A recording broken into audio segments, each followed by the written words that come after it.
My wife wore his shirt and smiled while handing me divorce papers, but I hit play on her confession and whispered as cops took them away.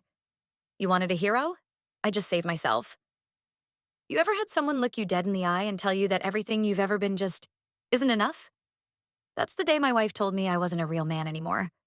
And I swear, that single sentence hit harder than the bullet that nearly ended my life 3 years ago. Hi, Reddit. I'm Julian, ex-cop, 36, medically retired thanks to a shattered femur from a botched armed robbery takedown. Funny thing is, I survived that day with a metal plate in my leg and a pension. But nothing, and I mean nothing, prepared me for the slow, brutal death of my marriage. Miranda, my wife of 14 years, used to call me her hero, the man in uniform, the protector, the guy who'd walk through hell and back for his family. But the day I came home limping and officially retired, she stopped calling me that. In fact, she barely called me anything at all. At first, I chalked it up to stress. I mean, she worked ER through the pandemic, saw things no one should ever have to see. Death on every corner, people begging for air, families torn apart through glass partitions. I get it. Trauma eats you alive. But while she was drowning in hers, I was sinking in mine too. The intimacy disappeared overnight. First it was, I'm too tired. Then, I'm not in the mood. And eventually, it just became silence. For 4 years, we shared a bed like strangers occupying the same piece of real estate. And every time I tried, every time I reached for her hand, kissed her cheek, asked her if she was okay, I'd get that same dead-eyed look and hear the same lie. I'm fine. Except she wasn't fine. I should have seen the signs sooner. The long work lunches that didn't match her schedule, the extra makeup before heading to the office, the way she'd suddenly start humming again after being out all afternoon. One night, I made the mistake of asking her outright, Miranda, is there someone else? She didn't deny it. She didn't even look surprised. Instead, she sipped her wine, looked me right in the eyes and said, Julian, I'm just tired of pretending. You're not the man I married anymore. You used to own every room you walked into. You used to be larger than life. And now, you're just here. I swear to God, I felt my heart cave in on itself. I asked her what that even meant. If my worth ended the day I hung up my badge. If the pain I walked through, learning how to stand again, walk again, live again, meant nothing to her. And do you know what she said? I fell in love with the hero, Julian. Not a broken man who doesn't even know who he is anymore. That was the night I slept on the couch and realized maybe she was right, but not in the way she thought. See, Miranda was addicted to the image of me, the man in uniform, the protector, the myth. She didn't love me. She loved the idea of me. And the second reality didn't match her fantasy, she started looking elsewhere. I didn't cry that night. Not because it didn't hurt, but because something inside me finally broke loose. The next morning, I went into the garage, dusted off my old Harley that had been sitting there like a relic of the man I used to be, and stared at it for a long, long time. That bike represented everything she said she missed, and everything I thought I had to be to earn her love. And in that moment, I made a decision. If she wanted a friend, I'd be her friend. Nothing more, nothing less. I sat her down, calmly, and told her, you win. From now on, we're just roommates. Friends. And you know what friends do, Miranda? They split everything 50-50. Her face went pale. What are you talking about? She asked. I slid the printed spreadsheet across the table. Rent, utilities, groceries, everything. Right there in black and white. She scoffed. Julian, this is petty. I smiled. No, Miranda. This is freedom. Just like you wanted. I cut off all the small favors. No more running her errands. No more late-night pharmacy trips when she forgot her prescriptions. No more pretending to be the emotional safety net she didn't even appreciate. She thought I was being cruel. But really, I was just matching her energy. And then, just when I thought she couldn't surprise me anymore, she did. Last night, as a storm rolled through the city, I heard a faint knock on the garage door. When I opened it, there she was. Soaked, shaking, mascara running down her cheeks like she'd just fought through a hurricane to stand in front of me. And out of nowhere, she sobbed, Please, don't sell the bike. I froze. The bike? That's what she came here for? Before I could even speak, she said something that made my blood run cold. If you sell it, then you really aren't him anymore. And I don't know if I can live with that. And right there, under the thunder and rain, I realized something I should have known a long time ago. She didn't just lose faith in me. She lost faith in herself. But before I could respond, She reached into her coat pocket and pulled out a folded document. My heart nearly stopped when I saw what it was. A signed divorce agreement. And that's exactly where she left me. Speechless, soaked to the bone, staring down at the signature that might just end everything. Stood there under the freezing rain, my fingers clenched so tight around those divorce papers I could feel the edges cutting into my skin. The ink on her signature bled ever so slightly from the rain, like even the universe wasn't sure this was supposed to be happening. And you know the messed up part? She didn't even stay to explain. She just handed me the papers like she was returning a library book, turned around and walked straight back into the storm. No apology. No tears left. Just gone. I don't know how long I stood there, but by the time I snapped out of it, the storm had already settled into that sad, steady drizzle that feels more like a taunt than actual weather. I dragged myself back into the house, dripping water all over the hardwood floors we installed together 5 years ago. Floors she swore would make this house feel more like a home. Funny. All it feels like now is a tomb. I sat down at the kitchen table, unfolded the papers again, and that's when I noticed something. There was a sticky note attached to the last page. Her handwriting, shaky but unmistakable. I'm sorry I couldn't love the version of you who stayed. The version of me who stayed? Stayed through what, Miranda? The crippling pain of learning to walk again? The nights I sat by the door waiting for you to come home from those extended lunches? The countless moments I swallowed my pride, my hurt, and my goddamn dignity just to keep this sinking ship afloat? That version? For the first time in a long time, the anger didn't just simmer under the surface, it boiled over. I tore through the house like a man possessed, grabbing every framed photo of us off the walls, off the shelves. Wedding photos, vacations, that stupid picture she insisted we take at Mardi Gras, even though we were fighting the entire trip. One by one, I dumped them into a cardboard box. You wanted freedom, Miranda? You're getting it.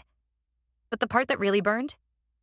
As I packed away the life we built, I stumbled across a dusty storage tote buried in the back of the hall closet. It was labeled Julian before. My stomach turned.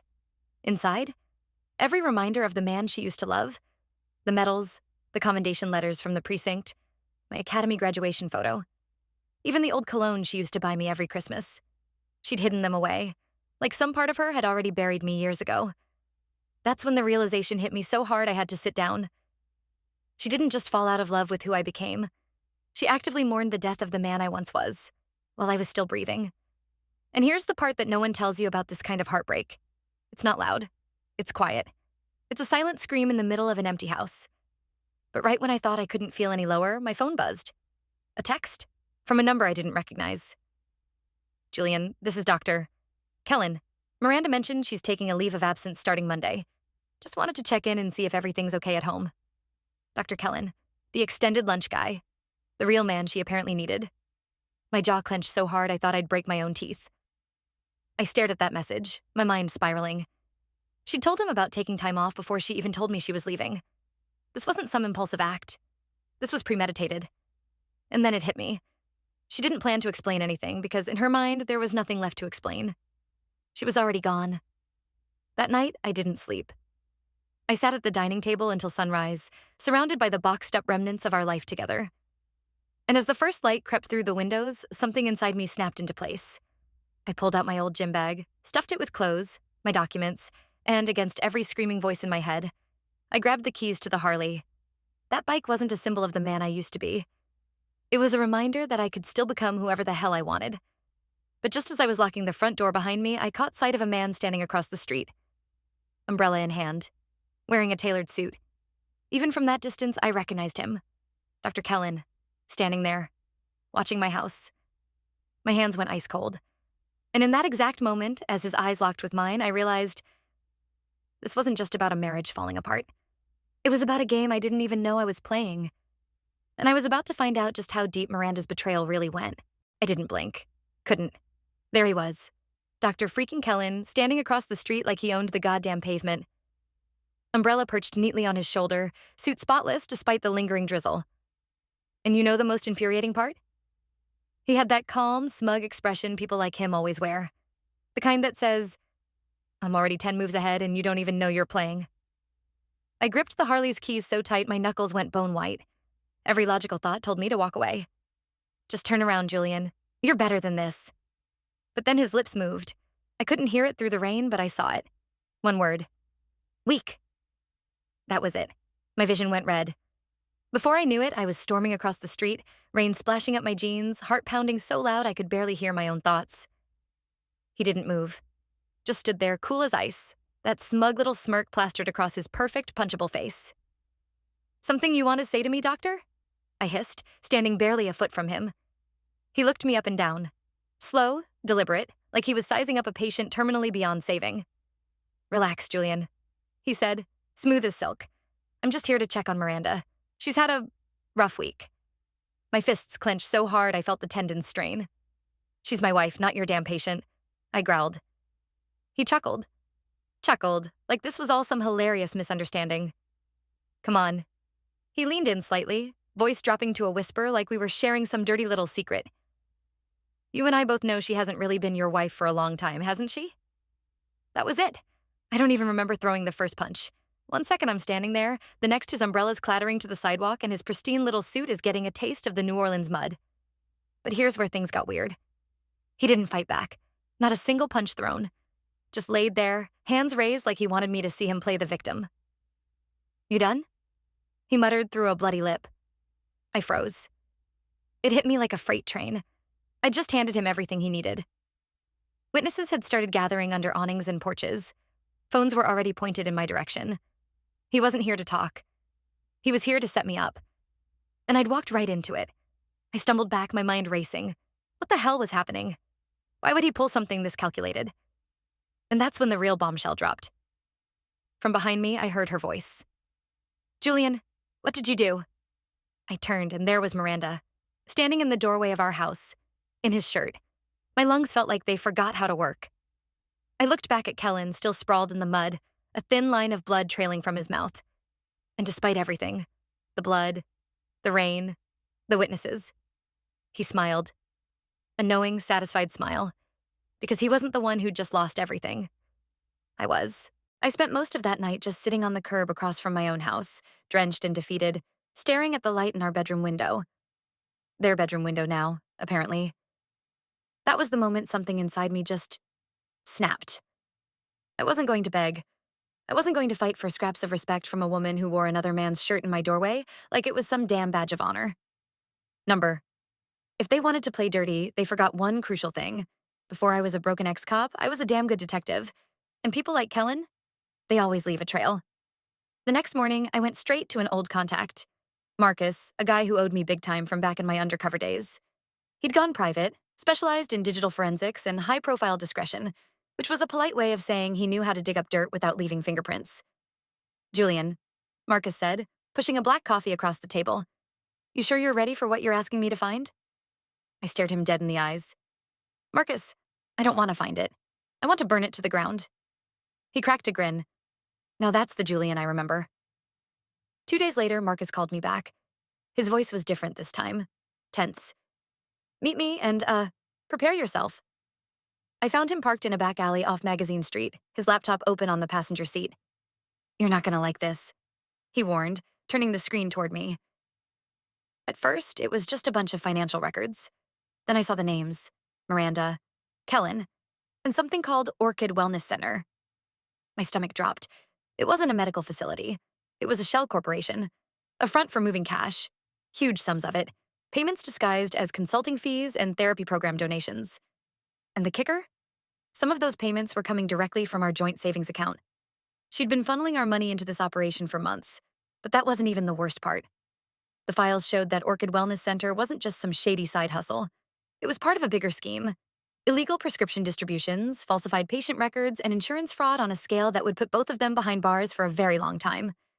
And guess whose name was quietly tied to some of those financial authorizations? Yeah, mine.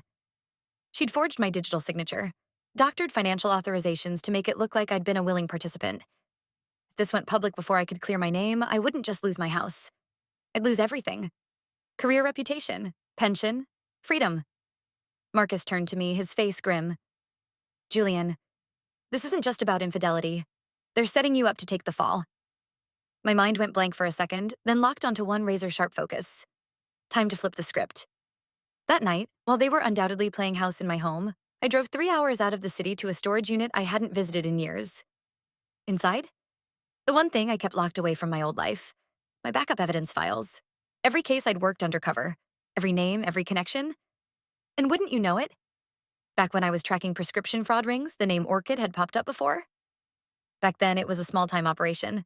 But seeing it now, it had grown teeth. I started connecting dots, building a timeline, printing out hard copies of every document Marcus dug up. I wasn't going to the police yet. This wasn't about justice. This was about control. The next morning, I made my move. I sent a single email to Miranda. No threats, no begging. Just a subject line that read, "You have 24 hours to tell me the truth, or I start telling everyone else." Attached? A single photo. Her forged signature right next to mine. On a document authorizing a $150,000 transfer to Orchid Wellness Center. No explanation. No body text. Her response came faster than I expected. A blocked number. One word in the voicemail. Please. But I wasn't done. I needed her to know exactly how this would play out if she didn't cooperate. So I sent the next message directly to Kellen's personal clinic email. TikTok doctor, you should really warn Miranda about who she tried to set up. By sundown, my phone rang again. Unknown number. I picked up, expecting Miranda's voice, but it wasn't her. It was Kellen. Calm, measured. "You're making a mistake, Julian," he said. "You don't understand who you're dealing with." I almost laughed. "Oh, I understand perfectly. I'm just wondering if you understand what it's like when a man has nothing left to lose." There was a long pause. Then, "You should check your email." Click. I opened my inbox, and that's when everything I thought I knew collapsed. Attached was a single document. A notarized power of attorney. Executed 2 years ago.